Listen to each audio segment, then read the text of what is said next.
नमस्कार, मैं अशोक कुमार पांडे और स्वागत है आपका टीसीएच मीडिया पर। कल शाम को खबर आना शुरू हुई कि अरविंद केजरीवाल के घर के आसपास ढेर सारी पुलिस इकट्ठा हो गई है, ईडी के लोग चले गए हैं, सारे रास्ते को रोक दिया गया। आजकल इन सब चीजों की आदत हो गई है, ये सब चीजें लगातार होती हैं। आप जानते हैं, राहुल गांधी जी को और सोनिया गांधी जी को जब ईडी ने बुलाया था, उस समय भी दिल्ली में ऐसे ही उस इलाके में खास तौर पे मतलब ये हालत थी कि कांग्रेस के दफ्तर से आप दफ्तर पहुंच नहीं सकते, दफ्तर से निकल नहीं सकते, चारों तरफ पुलिस लगी थी।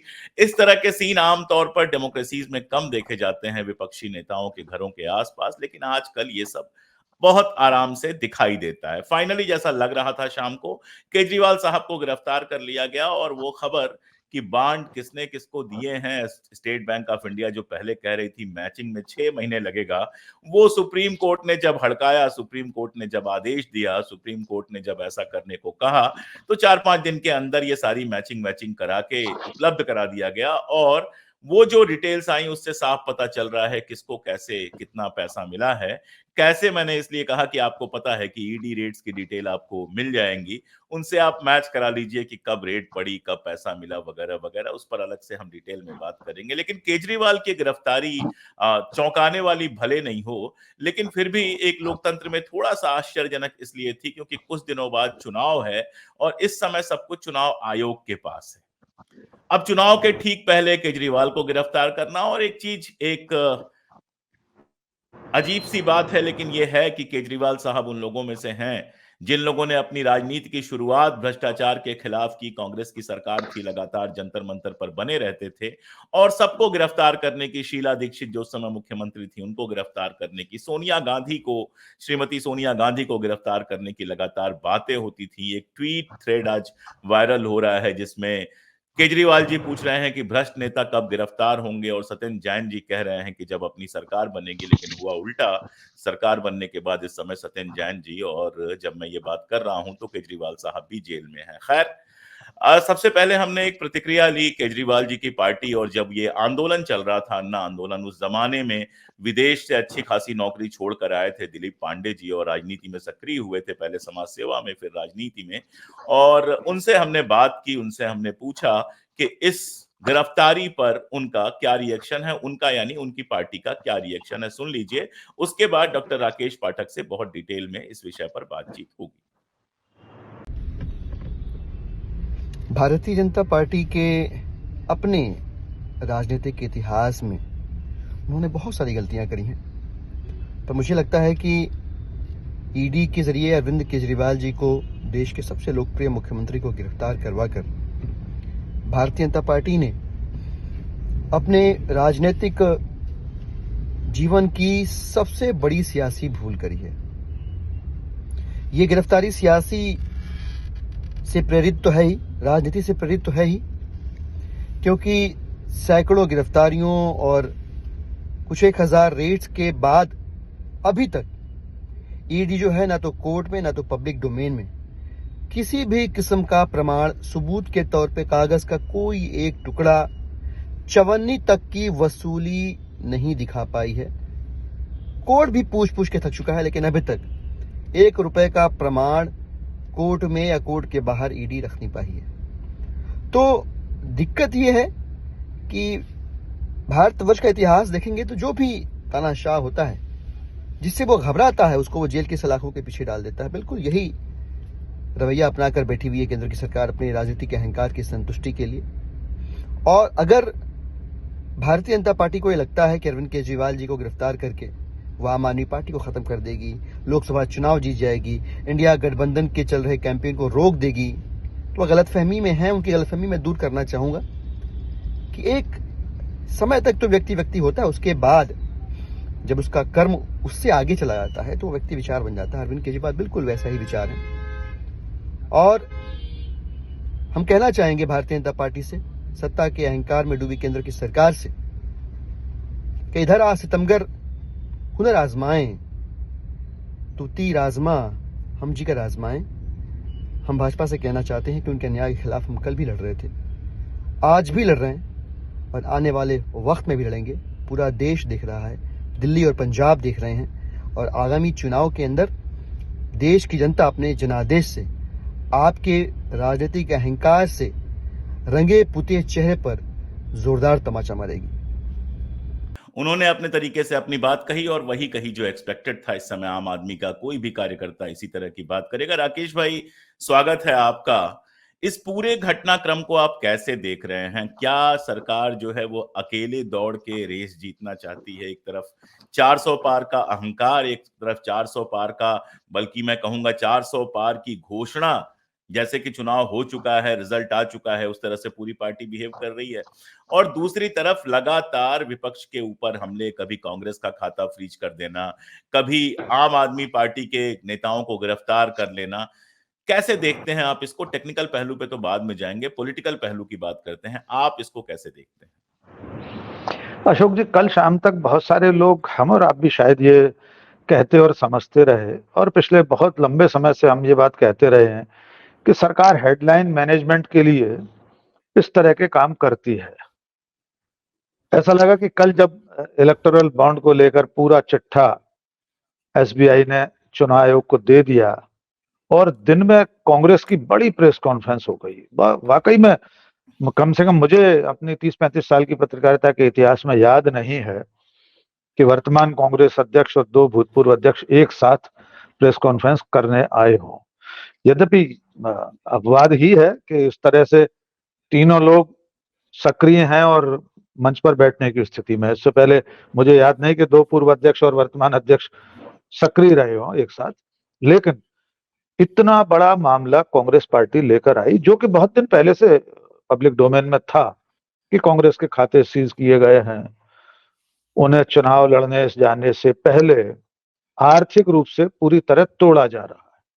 तो मुझे लग रहा था कल शाम तक हम में से भी बहुत सारे लोग ये कह रहे थे कि ये दोनों हेडलाइन कल सुबह के अखबारों में या शाम के टेलीविजन के प्राइम टाइम में लीड खबर न बन सके, फर्स्ट लीड न हो, इसके लिए अरविंद केजरीवाल की गिरफ्तारी हो गई है। लेकिन मुझे लगता है ये हेडलाइन मैनेजमेंट से आगे की चीज है। ये सिर्फ हेडलाइन मैनेजमेंट नहीं है, इसके पीछे वही मंशा है जो आपने कहा कि चुनाव की दौड़ में अकेले दौड़ते हुए दिखने की लालसा है सत्ता की, और अकेले दौड़कर जीत जाने की। उस रिबन तक अकेले दौड़ते हुए सीना फुलाए पहुंच जाना है जहां पर प्रथम आने की घोषणा होगी। और इस ऐसी चाहत में भारतीय जनता पार्टी, नरेंद्र मोदी, अमित शाह और उनकी पार्टी के साथ बगल बच्चा बन गई संवैधानिक संस्थाएं, वे सब कुछ भूलकर, नियम कायदे कानून भूलकर ऐसे काम कर रही हैं जो पहली नजर में ही दिखाई दे रहा है कि भारतीय जनता पार्टी, बीजेपी या अमित शाह, नरेंद्र मोदी हमारे देश की पूरी राजनीति को विपक्ष विहीन राजनीति बनाना चाहते हैं। या तो ईडी और सीडी के डर से उनके साथ आ जाइए या फिर जेल जाइए। हम सब जानते हैं अशोक भाई कि देश के इतिहास में आजादी के बाद पहली बार है कि कोई मुख्यमंत्री पद पर रहते गिरफ्तार हुआ है। हेमंत सोरेन ने थोड़ी सी हिकमत अमली से काम लिया था तो उन्होंने इस्तीफा दे दिया था पद से पहले, लेकिन फिलहाल दो एक वर्तमान और एक भूतपूर्व मुख्यमंत्री जेल में हैं।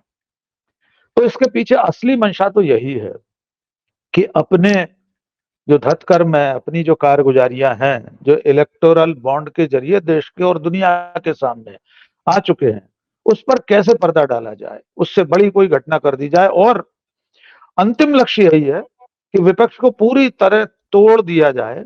जो विपक्ष इंडिया नाम के गठबंधन के बैनर पर एकजुट होता दिखाई दे रहा है, दिल्ली में आम आदमी पार्टी और कांग्रेस पार्टी मिलकर चुनाव लड़ने जा रही हैं, वो एक खतरा है। इसी के कारण 3 बार के प्रचंड बहुमत के मुख्यमंत्री को आपने गिरफ्तार कर लिया। यद्यपि हम सब जानते थे पिछले 6 महीने से कि अरविंद केजरीवाल जेल जाएंगे ही। सतपाल मलिक ने तो एक तरह से भविष्यवक्ता के रूप में, ज्योतिषी के रूप में कह दिया था हम सब लोगों से बात करते हुए कि चुनाव से पहले केजरीवाल की गिरफ्तारी हो जाएगी। और अगर मलिक साहब की आशंकाओं पर हम ध्यान दें तो उन्होंने तो इससे और बड़ी बड़ी आशंकाएं जाहिर की हैं। न जाने क्या क्या चुनाव के दौरान देश को देखना बदा है, ये अभी हम नहीं जानते। लेकिन कुल मिलाकर इसके पीछे जो भी मंशा है उसका आधार ये भी है कि बीजेपी और नरेंद्र मोदी घबराए हुए हैं। चुनावी मैदान में जो चुनौती उनको मिल रही है उससे वो जो दावा है 400 पार का, उन्हें खुद समझ में आ रहा है दावा खोखला है। अशोक जी, इसीलिए वे सब कुछ कर गुजरना चाहते हैं चुनावी जीत के लिए। जी अशोक। अगर हेडलाइन मैनेजमेंट की बात करें और एग्जाम्पल लूं इंडियन एक्सप्रेस का, जो एक जमाने में तो प्रो पीपल अखबार जैसा रहा है, एंटी एस्टेब्लिशमेंट, लेकिन अभी फिलहाल काफी एस्टेब्लिशमेंट के करीब दिखाई देता है। तो हेडलाइन मैनेजमेंट तो भाई साहब फेल हुआ है, क्योंकि पहली खबर जो है वो तो निश्चित रूप से वही है जो ये लोग चाहते थे, लेकिन उसी खबर के साथ खबर लगी हुई है, frightened dictator says Rahul, opposition loses national campaign voice. और वो 4 5 8 पे कंटिन्यू कर रही है। मतलब 3 पेजेज पे वो 3 अलग अलग पेजेज पे वो खबर है, यानी बहुत डिटेल में खबर है। तो और उसके नीचे ठीक जो खबर है भाई साहब, वो इलेक्टोरल बॉन्ड की खबर है। मतलब अगर पहला पन्ना मैं देख लूं तो मैं सिर्फ हेडलाइंस पढ़ दे रहा हूं, अखबार देख पाएंगे लोग। Central agencies arrest Kejriwal. दूसरा, frightened dictator says Rahul, opposition loses national campaign voice. तीसरा, AAP claims he will run government from jail. और आपकी भाषा में जो 4C की खबर उसके ठीक नीचे लगी हुई है, 4 कॉलम की खबर लगी हुई है, वो कह रही है BJP recipient number 1, its top 10 donors from 35% of its 6,000 crore bond kitty. और उसके बाद जो खबर लगी हुई है और मजेदार है, SC stays government fact check unit says challenge involves free speech. इसके बारे में बहुत कम लोगों को पता है। गवर्नमेंट एक सिस्टम लेके आ रही थी जिसमें गवर्नमेंट का अपना फैक्ट चेकर होगा, और हमारे जैसे लोग जो सोशल मीडिया पे बोलते लिखते हैं उसका फैक्ट चेक करेगा, और गवर्नमेंट का फैक्ट चेकर अगर कह देगा फैक्ट गलत है तो गवर्नमेंट उसको हटा देगी, सोशल मीडिया से हटाया जा सकता है। ये आया था, इसको भी एससी ने, सुप्रीम कोर्ट ने, माननीय सुप्रीम कोर्ट ने इसको भी स्टे कर दिया है, रोक लगा दी है इस पर। यानी केजरीवाल की खबर, राहुल जी की खबर, उसके बाद चुनावी बांड की खबर, और उसके बाद एससी में सरकार के मुंह के बल गिरने की खबर। तो हेडलाइन मैनेजमेंट अगर एक इस अखबार को देखें, स्थानीय अखबारों में जरूर कुछ हुआ होगा इधर से उधर, लेकिन एक इस अखबार को देखें सैंपल के तौर पे, तो हेडलाइन मैनेजमेंट का मामला भी फेल हुआ है। कहीं अशोक ऐसा भाई। आपको लग रहा है, एक सेकंड बस जी। आपके पास, कहीं ऐसा आपको लग रहा है कि ये सरकार कुछ ज्यादा ही जल्दी में है, कुछ ज्यादा ही तेजी में है, और उसमें एक्सीडेंट्स भी हो रहे हैं, चाहे वो इलेक्टोरल बॉन्ड का मामला हो, चाहे फ्रीडम ऑफ स्पीच का मामला हो। ईडी को कल सुप्रीम कोर्ट ने कहा है कि जो ये बार बार आप सप्लीमेंट्री लगाते हैं ये ठीक नहीं है। अशोक भाई, हेडलाइन मैनेजमेंट का आपने एक अखबार का उदाहरण दिया। मैं भोपाल में बैठा हूं, देश का सबसे बड़ा अखबार होने का दावा दैनिक भास्कर करता है, लेकिन सचमुच में हेडलाइन मैनेजमेंट आज सरकार के इशारे पर नहीं हो पाया है। 8 कॉलम का अखबार है, अखबार दूर रखा है, नहीं तो मैं आपको दिखाता। पूरे 4 4 कॉलम में बराबर से पूरा अखबार बैलेंस है। खास आदमी अंदर, इलेक्टोरल बॉन्ड की सच्चाई बाहर, इस तरह की हेडिंग अंदर और बाहर करके लगाई है। खास आदमी यानी मुख्यमंत्री केजरीवाल अंदर, आम और आदमी से खास आदमी भी है। उन्होंने खास, स्वाभाविक है, मुख्यमंत्री है तो खास ही हाँ, है। बिल्कुल, तो आम इस आदमी तो पार्टी नाम से उन्होंने खेला है।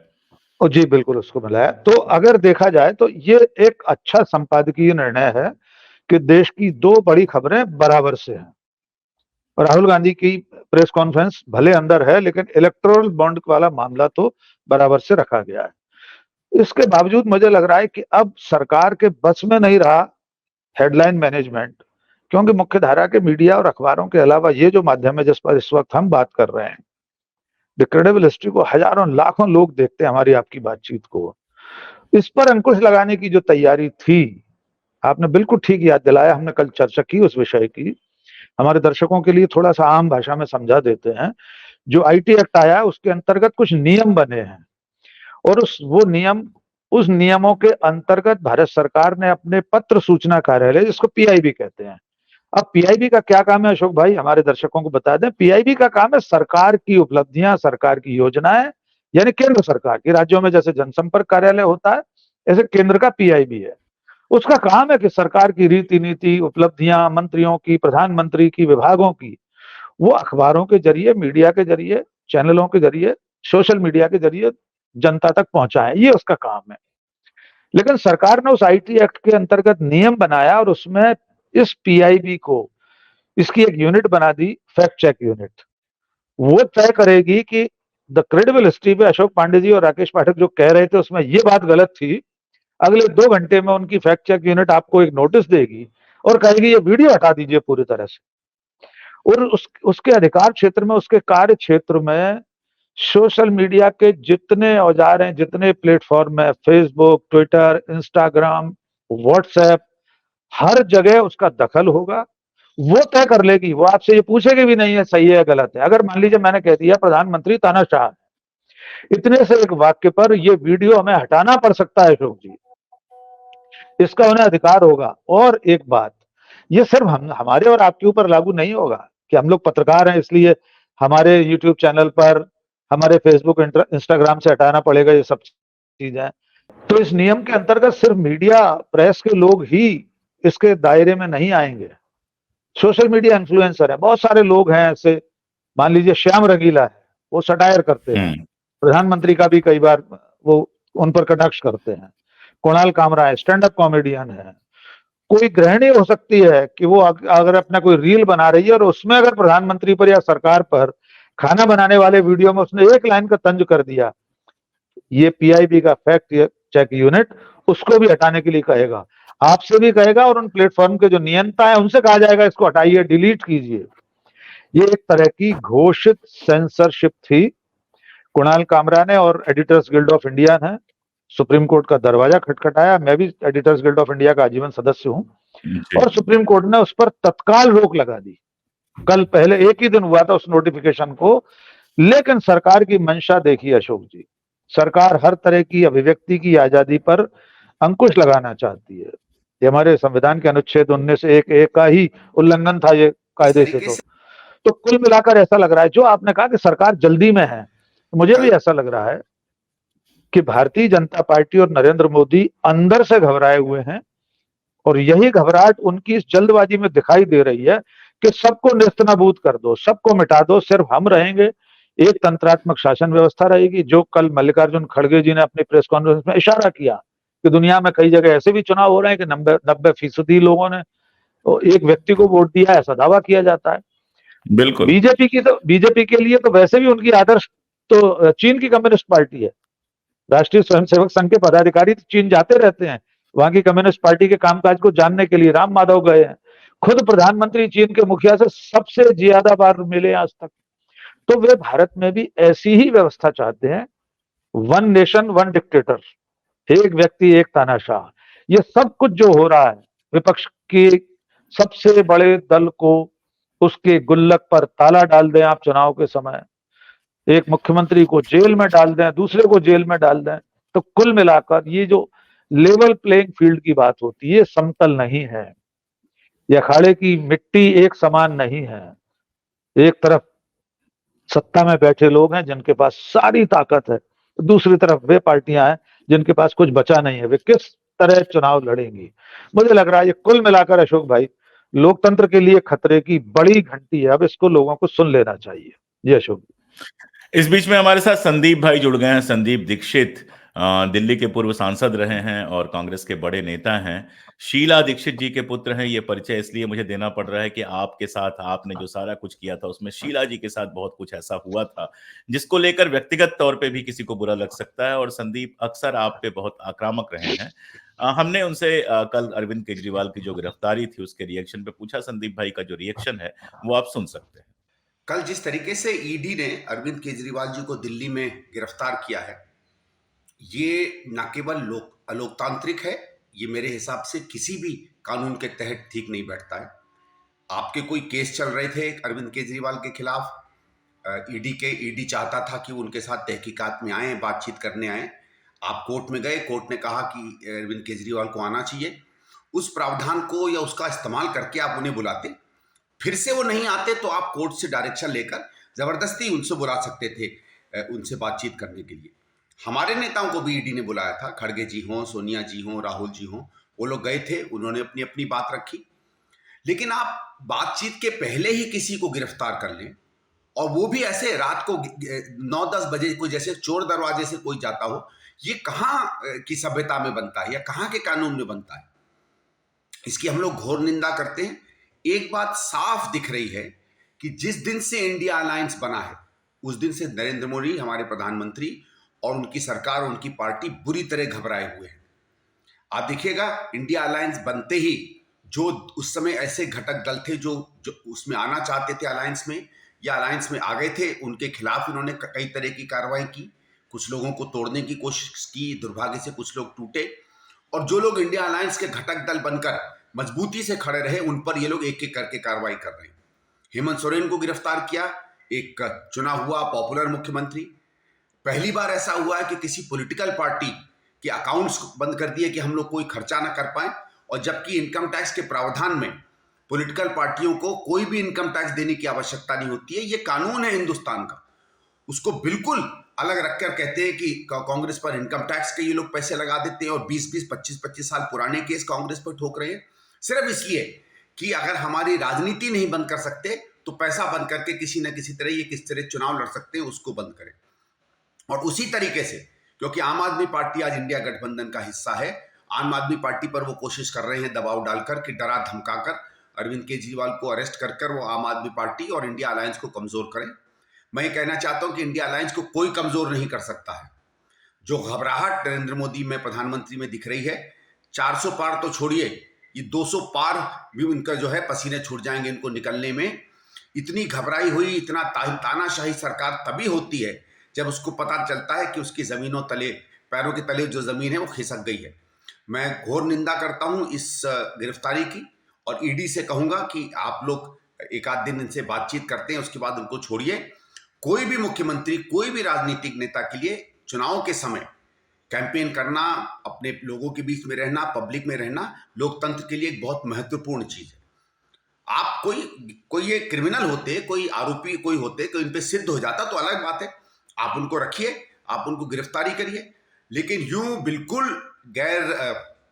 एक तरीके से गैर कानूनी तरीके से आप किसी को यूं परेशान करें और उसको इस तरीके से रात को लेट नाइट जाकर उसको परेशान करें, ये बिल्कुल गलत है।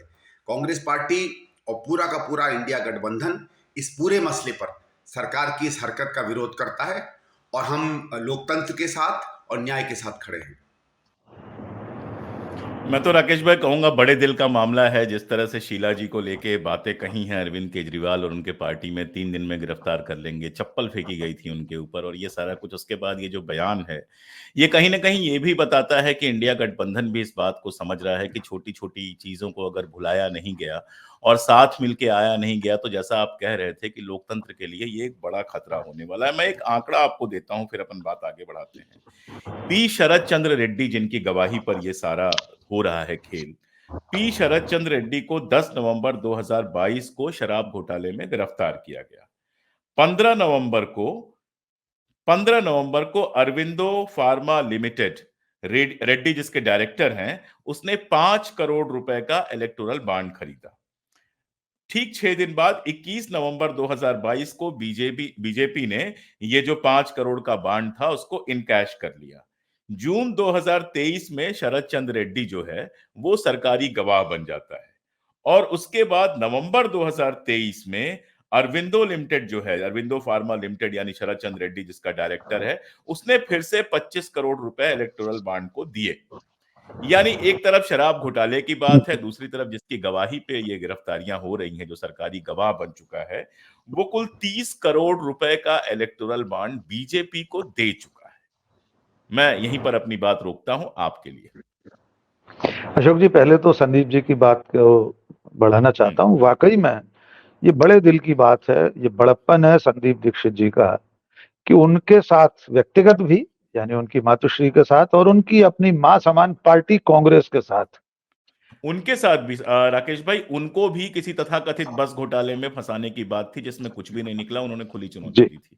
जी, उनके साथ भी। और जिस तरह का वो जीवन जीते हैं, हम जानते हैं कि कितने भ्रष्ट वो हो सकते हैं। 2 बार एमपी होने के बाद जिस तरह का जीवन जीते हैं। बिल्कुल, बहुत बहुत सादा आदमी है, लेकिन इसके बावजूद वो जो बड़प्पन दिखाया उन्होंने कल से अब तक, हमने कल भी उनके बयान सुने थे, ये बहुत बड़ी बात है। ये तब है कि जब अरविंद केजरीवाल उस इंडिया अगेंस्ट करप्शन के बड़े चेहरे थे जिसने आज देश को ये दृश्य दिखाया है। हम सब जानते हैं कि वो आंदोलन, अन्ना आंदोलन हो, निर्भया का आंदोलन हो, अरविंद केजरीवाल का धरना अनशन हो, अभी दिलीप भाई कह रहे थे कि बीजेपी ने बहुत गलतियां की है, तो दिलीप भाई को यह भी याद रखना चाहिए कि उनकी पार्टी और उनके लोगों ने भी कुछ ऐसी ऐतिहासिक गलतियां या भूलें की हैं जिसका खामियाजा आज भी देश भुगत रहा है।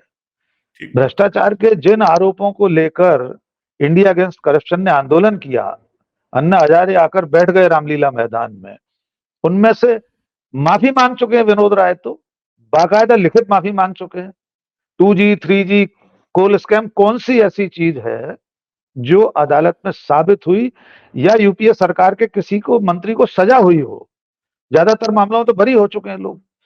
और संदीप दीक्षित, उनकी पार्टी, उनकी मां ने इसी इंडिया अगेंस्ट करप्शन ने बहुत कुछ बुरा भला कहा था। इसके बावजूद अगर संदीप दीक्षित आज अरविंद केजरीवाल की गिरफ्तारी के खिलाफ खड़े, तो ये स्वागत योग्य कदम है।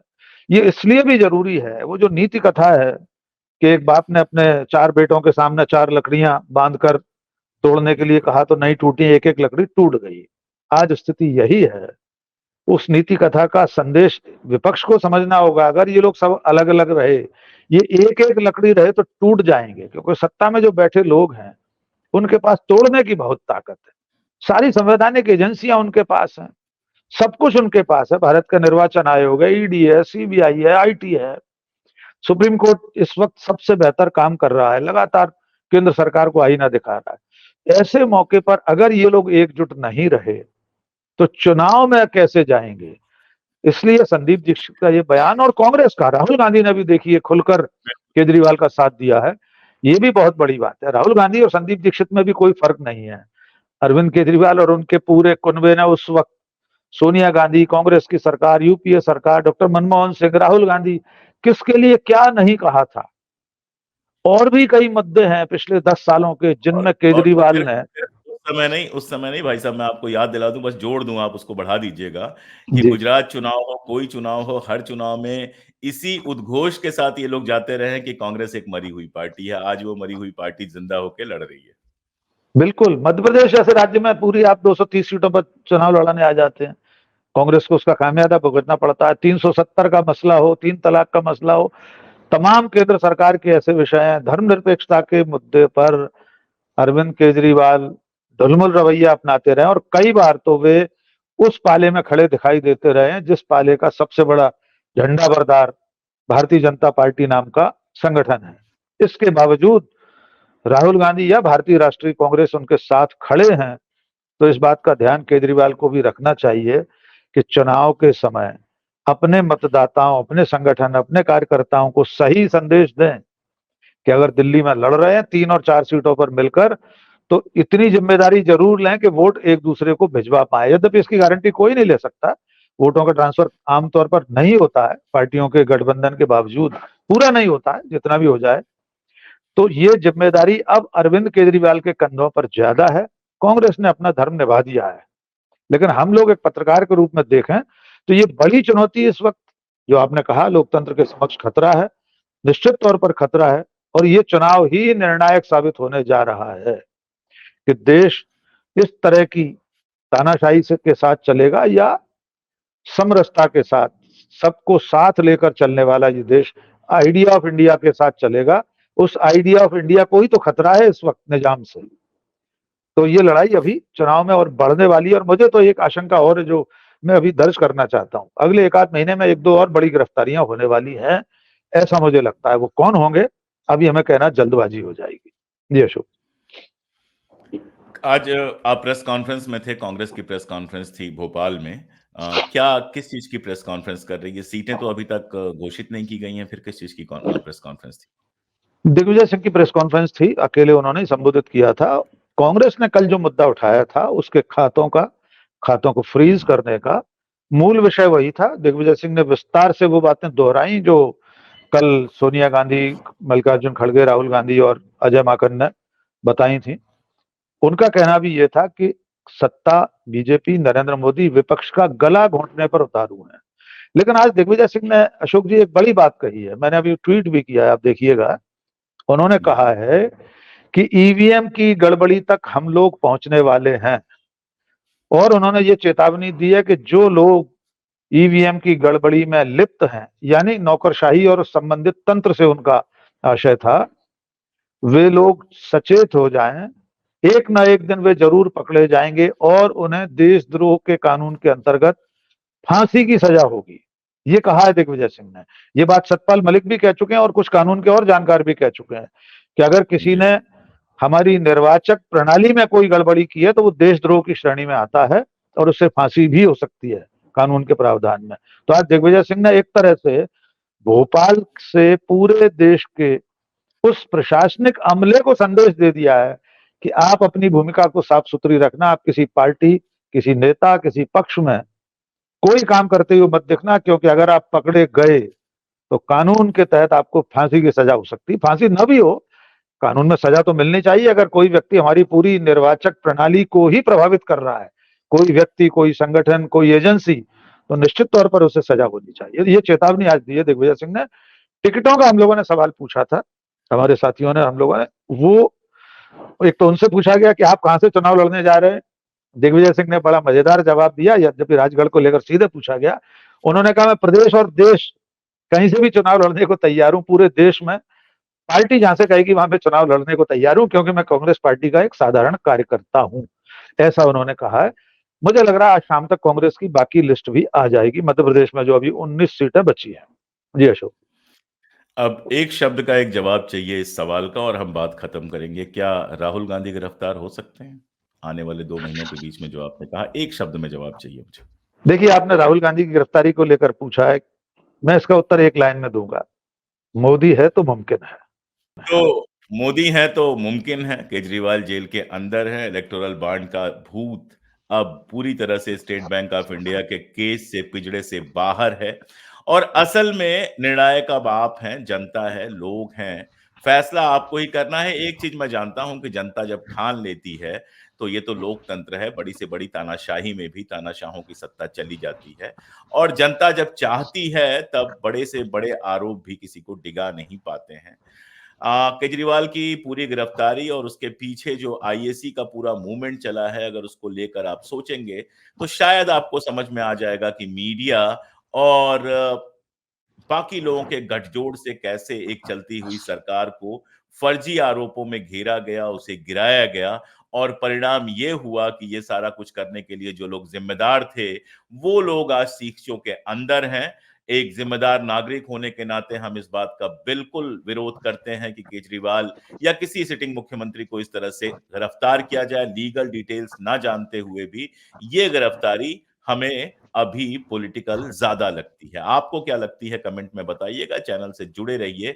अगर आपको लगता है कि हम जो बातें कर रहे हैं वो जनता में जाना जरूरी है, तो जितनी दूर तक इसको पहुंचा सकते हैं पहुंचाइए। हमारी ताकत बनिए। हम कोशिश करेंगे कि राकेश भाई के साथ लगातार बातचीत करते रहें। आज के लिए इतना ही।